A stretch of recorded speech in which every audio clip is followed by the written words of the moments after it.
शौकत साहब का पहला बेटा पैदा हुआ तो बीवी ने शौहर से कहा कि बच्चे को दीनी उलूम पढ़ाते हैं, मेरा शौक है बच्चा हाफिज आलिम बने।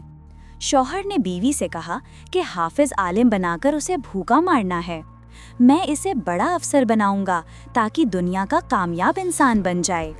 शौकत साहब वापडा में आला ओहदे पर फाइज थे, तालीम याफ्ता और दुनियावी तौर पर कामयाब तरीन इंसान थे।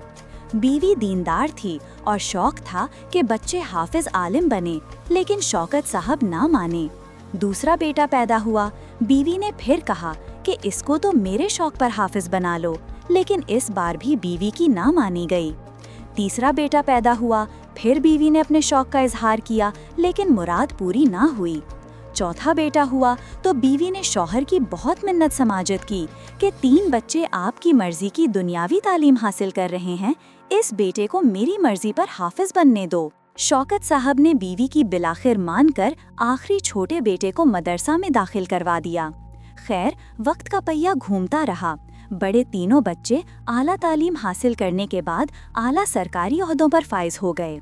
छोटा बेटा हाफिज कारी आलिम बन गया। एक दिन शौकत साहब ने फखरिया अंदाज में बीवी से कहा, बड़े तीनों बच्चे आला सरकारी ओहदों पर लग गए, अच्छा कमा रहे हैं। छोटा मौलवी बन गया, वो जहाँ भी जाएगा उसके पूरे महीने की तनख्वाह बड़े बच्चों की हफ्ते की तनख्वाह बराबर होगी। तुमने अपनी मर्जी करवाकर बड़ी गलती की है, इसका मुस्तकबिल तारीक कर दिया। बीवी ने शौहर से कहा, कल चारों बच्चों का इम्तिहान लेते हैं, देखते हैं कौन सा बच्चा कामयाब और कौन सा नाकाम है। दूसरे दिन शाम को बच्चों के घर आने से कुछ वक्त पहले माँ ने अपना चेहरा नाखून मारकर जख्मी किया, सर के बाल बिखेर के दुपट्टा फाड़कर चारपाई पर बैठ गई। बाप अंदर कमरे में छुप कर बैठ गया। पहला बड़ा बेटा घर आया, माँ को उजड़ी हुई हालत में देखकर पूछा तो माँ ने उसके बाप को 3-4 गालियाँ निकाल कर कहा कि इसने मारा है, फिर बद्दुआएं करने लगी। बेटे ने बाप को बुरा भला कहा और थकावट का कहकर अपने कमरे में चला गया। दूसरा बेटा आया, उसने भी माँ को बुरी हालत में देखकर वजह पूछी। माँ ने रोते हुए शौहर को गालियाँ निकाल कर बद्दुआएं की और बेटे को बताया कि तुम्हारे बाप ने मारा है, और फिर बद्दुआएं करने लगी। उसने भी बाप को बुरा भला कहा और अपने कमरे को चला गया। इसी तरह तीसरे बेटे को भी माँ ने घड़ी हुई झूठ की कहानी सुनाई तो तीसरा बेटा, जो कि तबीयत का तीखा था, बाप को 4 गालियाँ निकाली, बुरा भला कहा और कहा कि घर आने तो बुढ़े को पता लगाता हूँ। बाप सब कुछ सुनता रहा, देखता रहा और खून के आंसू रोता रहा। इसी असना में छोटा बेटा घर आया।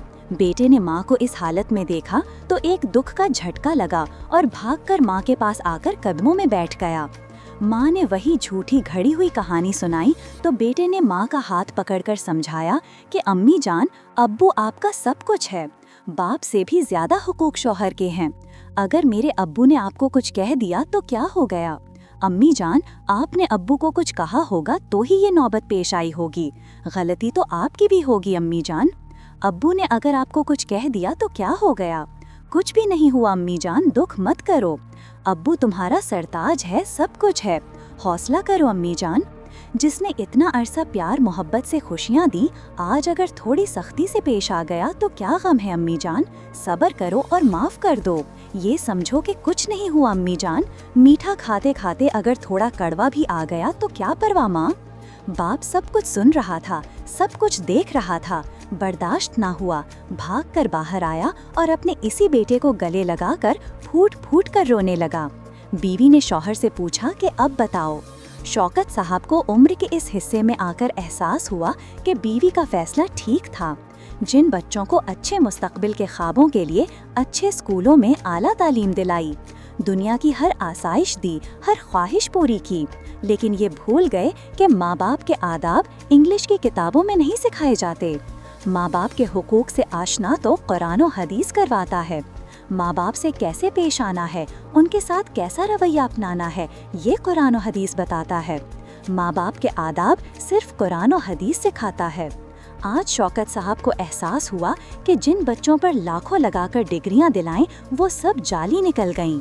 असल सरमाया तो वो बच्चा है जिसने सफ़ों पर बैठकर क़ाल अल्लाह क़ाल रसूल पढ़ा।